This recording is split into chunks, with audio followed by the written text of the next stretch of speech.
Welcome to episode 175 of the Grow Your Independent Consulting Business podcast. This is Melisa Liberman, and today we're here to talk about how to quantify the value of your expertise.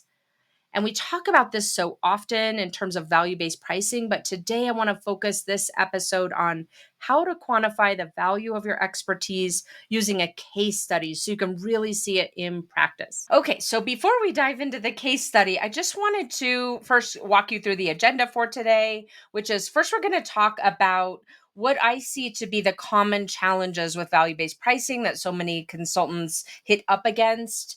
And then we're just going to dive straight into this case study. You'll see why I'm telling you it's a really fascinating case study here in a minute. I'll give you a little teaser so that you stay tuned. Stay tuned because the case study is really a different look at this than you might normally see.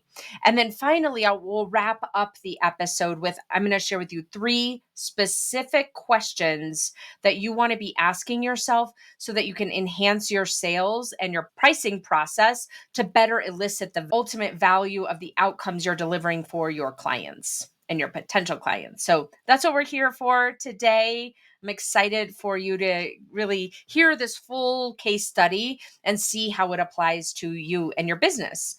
But before we dive into the case study, I first want to touch on a companion resource that you can download that goes along perfectly with this episode. And it is the book that I released earlier this year, Grow Your Consulting Business, the 14-step roadmap to make your independent consulting goals a reality. You can download the book for free at consultingbusinessbook.com or melisabook.com for short. And you'll find in chapter 7, it's fully dedicated to your consulting pricing. So it goes perfectly as a complement and companion to this episode, and you can go download that for free at consultingbusinessbook.com. Of course, you can also buy the hard copy here on Amazon if you want the hard copy, which I always love having hard copies. My office is filled with books. Yours might be too.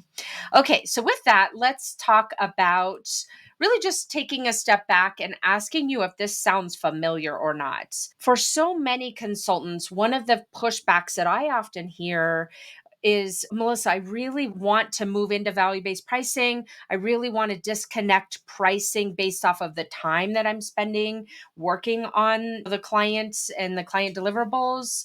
But I just have a hard time quantifying the value of my expertise. Does that sound familiar to you? Because if you're like many consultants, you may not be sure where to start as it relates to value based pricing. You might be worried that you're underpricing yourself and will get yourself into a situation where you are implementing value based pricing, but then you're actually making less money than you would had you charged by the hour. Another common worry is that you might build up a whole business case based on the value that you know the work that you do would result in for your client, but you're worried the client won't agree and it's going to be challenging to walk them through that whole process. And then finally, you might also be worried that even if you got to the place where you were able to quantify and build up the value, you're not sure how to justify it. So all of those worries might be swirling in your head, plus a few more, but those are so common. And I love starting out this episode just really normalizing the type of concerns that consultants commonly have, because likely you have some or all of those. And the first thing that's so important is you just knowing that you're not the only one who has a challenge with these types of concerns about value-based pricing in this instance, but that we can start to overcome them by dissecting down each one of them and really through this case study that I'm going to share with you here today. So before we dive into the case study, though, what I do want to point out to you, and this might be the scenario that you're in right now, is that most of the time, if you're facing some of those concerns that I just shared, like you just feel like you don't know where to start with value-based pricing, or you don't know how to do it correctly, or you don't know how to sell it correctly, oftentimes the fix that I hear, and you may be in the same boat, is essentially to stick with some version of time-based pricing, which quite frankly isn't necessarily a fix. It's an alternative, of course, but it's not really the fix to the challenge. What I want to share with you today is a very detailed way of looking at value-based pricing so that you can start to unravel this and start applying some of these techniques in your business. Now, whether that means you shift entirely from time based pricing to value based pricing, or whether you do that incrementally. Maybe you just test it out on the next engagement that's, for example, more of a strategy type engagement versus an execution type engagement. Go pick a starting point and apply what I'm about to share with you here today. Okay, so with that, now we're just going to dive straight into this case study. And the reason why I'm telling you that it's a really unique way of looking at this that you might not have thought of before or heard of before is because I was actually working with a corporate client who engaged me as a consultant to help them hire the right consultant, if that makes sense. So I was hired, brought on for a project by my corporate client who just engaged me for the sheer and sole purpose of helping them choose a consultant to work with. And so, why it's so fascinating is I got to see behind the scenes of the way they were thinking about the problem that they had, the way they thought they should solve the problem, and how they value the resolution of that problem, and what thought errors they had as they were thinking about the value of the work that they wanted to complete. And then ultimately, how we redirected that and completely shifted their approach.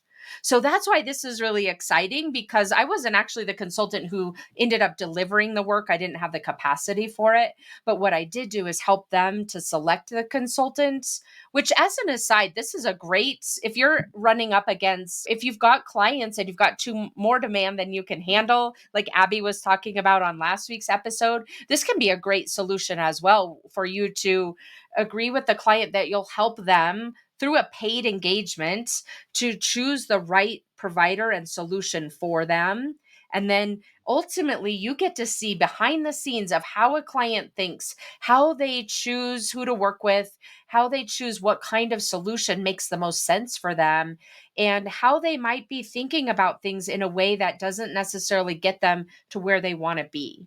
So that's why this case study is, I think, really so fascinating because we're able to really look behind the cover. For example, for me, I wasn't the consultant they were choosing. So they were so much more transparent with me and so much more open about their concerns and objections and where they weren't fully sold on things. So that's why I'm so excited to share this with you here today. So with that, let's dive into this case study and I'll just share first just the basics of the situation so that we're kind of all on the same page about what the scenario is here. So I had a corporate client who hired me, engaged me as a consultant to help them find a solution to the problem that they were facing. And here is what the problem was. They're a mid-sized company. They had recently uncovered a series of problems with the way they were charging their own clients, their end customers, and realized that they had been leaving a lot of revenue on the table. Not only that, but this problem had happened previously a year or so earlier, and they thought they had fixed it. So they had encountered this problem where they weren't charging their clients the correct amount. Of course, they were undercharging their clients because if they're overcharging their clients would have said something most likely. So they were undercharging their clients. The clients didn't say anything, whether they knew and didn't say anything or just didn't even realize it, because it's kind of a complex scenario of the way the charges are calculated in this particular business.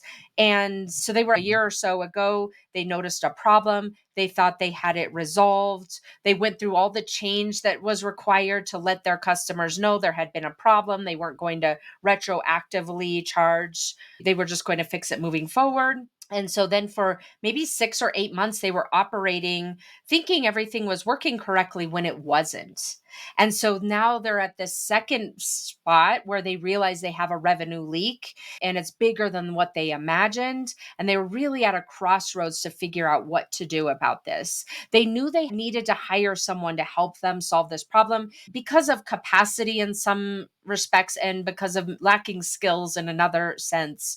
They were not hitting the mark, the current staff. So this particular client engaged me to help them figure out what type of expert they needed to bring on to fix this problem for them. So hopefully that sets the stage for you. This is what the case study is about. And so as I started peeling back the onion here, peeling back the layers to understand the problem at a greater detail and what they thought the solution should be, what I started to uncover is that they had figured out the issue. They had figured out the issue of what had caused the erroneous billing. They had even started putting in some fixes to not make that mistake moving forward, but they hadn't really figured out the full root cause, whether it was software related or process related or both. And quite frankly, they felt pretty confident that they had found the only problem, but I knew from the fact that this was the second round of this problem that was probably not the case. There are probably other opportunities for them lingering in their operation.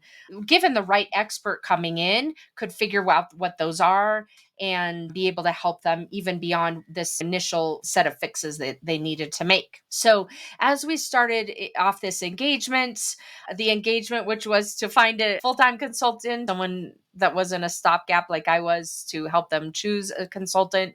What I started really understanding from them is the problem, but also what they thought the solution was. And their concept of the solution was they knew they needed to have someone to clean up their back office operations and manage some of the client changes moving forward. So, again, their end clients, those customers that company had, and help through change management of yet another change to billing, for example.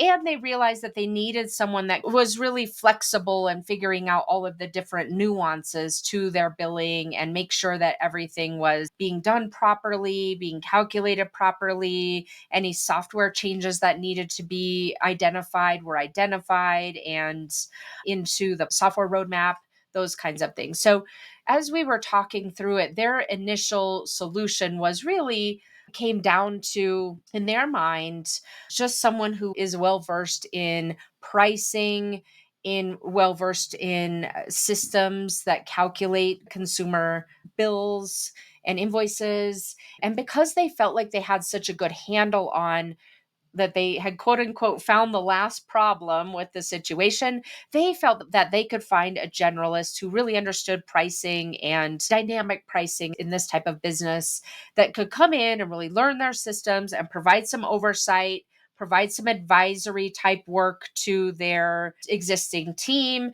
and help the existing team to learn what they needed to learn to be more effective and not make the mistakes.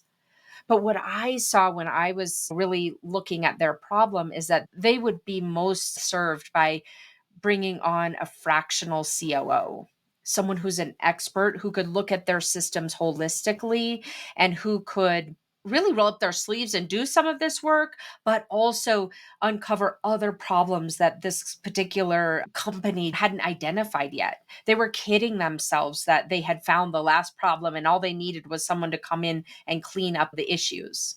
And so, as we started digging into this, and I made my recommendation to this client, I said, look, I know that you're thinking you need, maybe it was probably a bookkeeper type of a resource, or maybe a staff accountant type of a resource that had some experience with dynamic type pricing, that could come in and clean up the latest problem, I'll say, that they had uncovered, and that could help the team operate moving forward.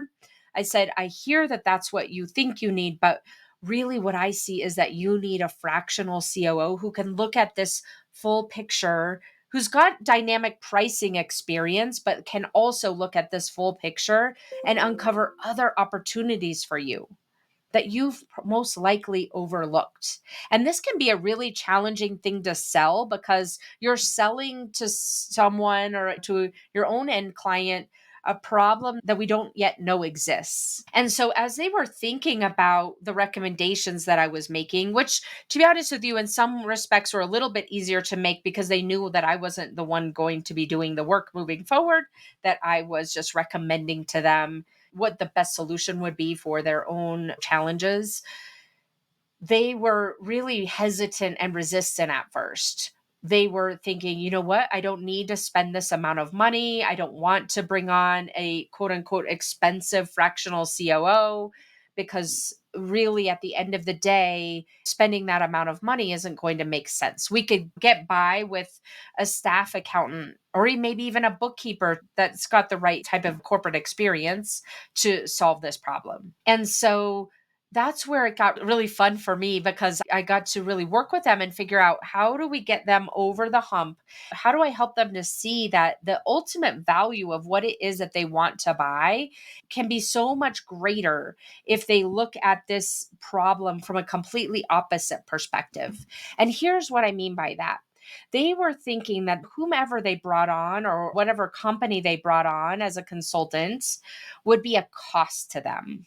So when they were thinking about it, they were thinking, well, I can get by with paying 2 grand a month, 3 grand a month, maybe for a staff accountant type of a part-time staff accountant type of a consultant who can come in, clean up all the transactions. And its problem isn't going to cost me any more than it already had. That was their way of thinking, right? They're thinking to themselves, this problem has already cost millions and millions, if not multiple millions of dollars. And so they don't want to throw any more money at the problem because it's already cost them so much money. And so their thought was, how can I fix this in the cheapest way possible? That was their thinking. And for you, sometimes your clients may be thinking the same type of thing, especially if you're not in a position, which I wasn't either. We didn't have a tangible, you know what? I know that this problem exists for sure. And also likely these other 3 or 4 problems exist. I just had a very strong inkling, let's say, that they did have those problems, but I had nothing to put my finger on because no one had done the work yet. And so that may be something that you're facing as well as you're selling consulting work to your clients. What you're selling them is in a lot of times is an outcome that it's you figuring out what the outcome is as you go versus knowing up front. And so sometimes you're battling against a very tangible outcome. Like in this example, their tangible outcome was let's hire a staff accountant or even bookkeeper, keep the cost to a minimum, go solve the problem that we had with a thought error that it's the last problem, everything just needs to be cleaned up. And so they're thinking maybe 2 to 3 grand a month. This is going to cost us until we get it cleaned up and then we'll be back on the right track.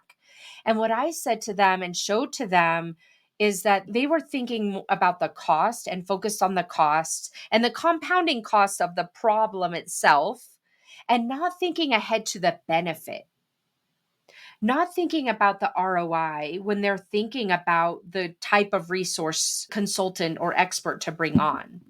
And so I started going down the path with them of listen, the first part of this process was, do you agree that it's possible that there are other issues out there that you haven't yet recognized?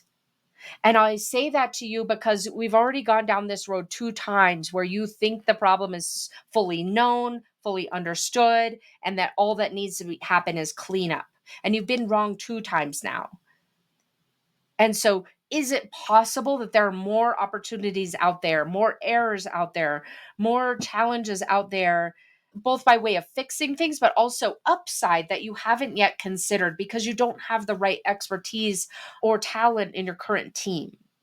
And so they begrudgingly agreed that that was probably more likely than not as we were talking through it. And so from that vantage point, what then it opened up for me to start helping them to calculate was, okay, let's look at this in a few different buckets.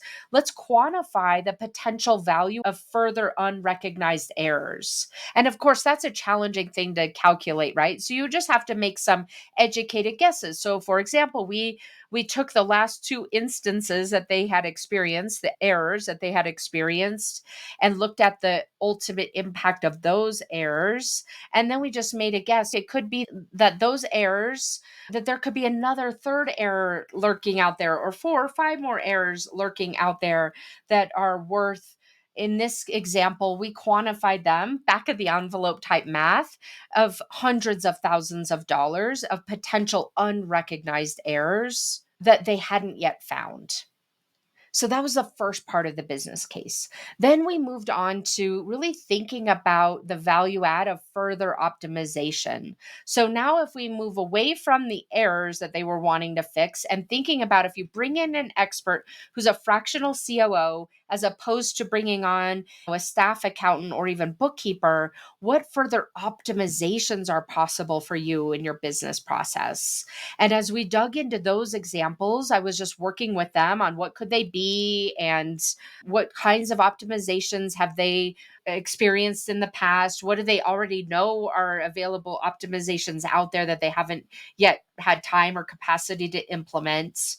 And I layered on my own experience in this particular situation to suggest optimizations that they hadn't yet considered. And then we got into the millions of dollars in terms of value add. I wasn't going down the path of it should be a staff accountant or a fractional COO at this point. I was just going down the path of if you uncover additional unrecognized errors, that's worth hundreds of thousands of dollars, if not millions, to your business.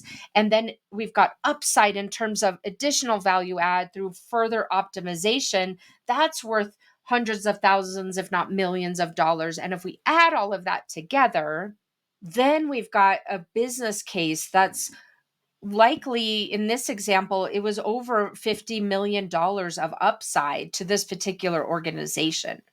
So now they're looking at really an apple and an orange instead of really two apples, right? When we first started this conversation, it was almost as if they were comparing two apples, the apple of a staff accountant or bookkeeper to an apple of a fractional COO. And of course, they would want the cheaper apple. But when we were able to parse these things out, which is their solution, which was really putting a band-aid on the problem, was the apple. And the orange was, let's look at optimizing this and finding the upside that you haven't yet been able to implement because of lack of capacity and lack of expertise. Let's look at the high likelihood of potential further unrecognized errors. Then we get into a business case that's bringing on this type of resource is worth multiple millions of dollars. And so then when you come down to the fact of should I choose an apple or an orange, they know that choosing the orange is ultimately the best business case for them by far. And attaching a cost of 20K or 30K per month for a fractional COO becomes a no-brainer. So you see in this example where selling a fractional COO at a 20K or 30K per month price tag is so much more attractive than selling a 2K or 3K per month fractional staff accountant or bookkeeper. One is much more expensive than the other, but the value is so much higher that it becomes a no-brainer.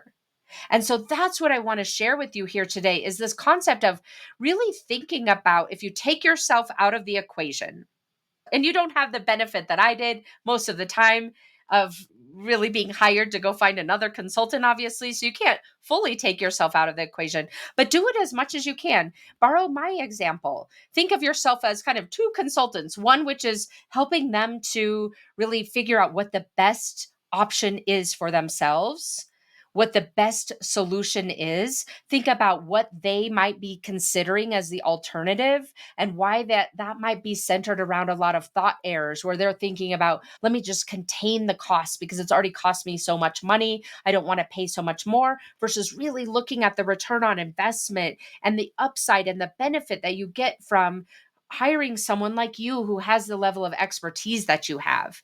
So as we pull this episode together and you're thinking about implementing or optimizing your own value-based pricing structure, think about it in the sense of you as two separate consultants, one who is walking them through the process to choose a solution that works best for them and helping them to see that their thought process in the way that they're choosing that consultant might be more about cost containment versus upside, and what questions that you might ask them to really help them to quantify the upside so that it becomes a no-brainer to engage you and your expertise.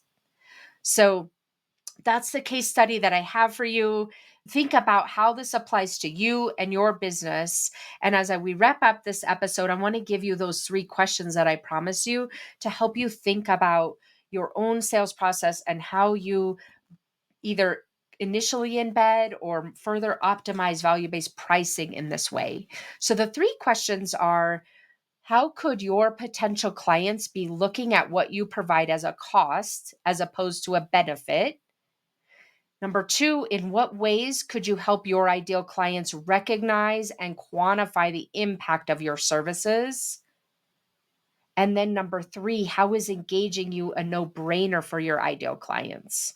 Really thinking about that at a high level, I would suggest really think about it in 2 different ways. Think about it as you're in the context of your sales cycle and your standard process for selling your consulting services, and the questions you're asking as you're qualifying clients, and the questions you're asking during the discovery process, and the way that you're presenting your proposal and dialoguing with the client around all of that.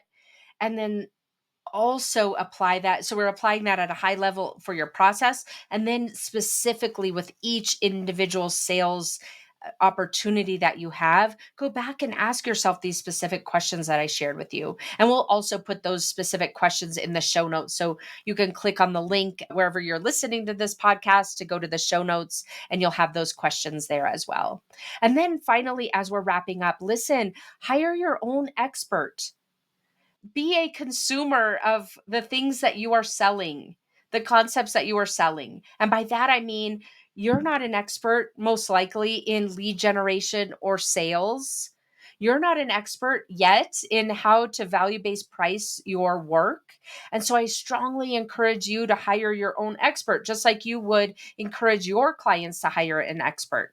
And if you think that I might be the expert for you, then reach out and we can schedule a call. You can find a time on my calendar at consultmelisa.com, apply for an exploratory call, and then we'll have a call. I'll ask you a lot of questions to get a good sense of what your goals are. If I believe we would be a good fit working together, we'll talk about what coaching would look like, and you can decide if you agree it would be a good fit. And if it's not a good fit, I'll give you a recommendation on what might be the next best step for you. And if I'm not the right expert for you, then go find one who is. Find yourself an expert, just like you encourage your own clients to find experts. It will also help you to really think about the buying process from the opposite angle, like I was just sharing with you today, how to be your own client so that you can continuously improve. All right. Thank you for tuning in today, and I will see you again next week. Take care. Thanks for joining me this week on the Grow Your Independent Consulting Business podcast. If you liked today's episode, I have 3 quick next steps for you. First, click subscribe on Apple Podcasts or wherever you listen to make sure you don't miss future episodes. Next, leave me a review in your podcast app so other independent consultants can find and benefit too. And finally, to put the ideas from today's episode into action, head over to melisaliberman.com for the show notes and more resources to help you grow your consulting practice from your first few projects into a full-fledged business. See you next week.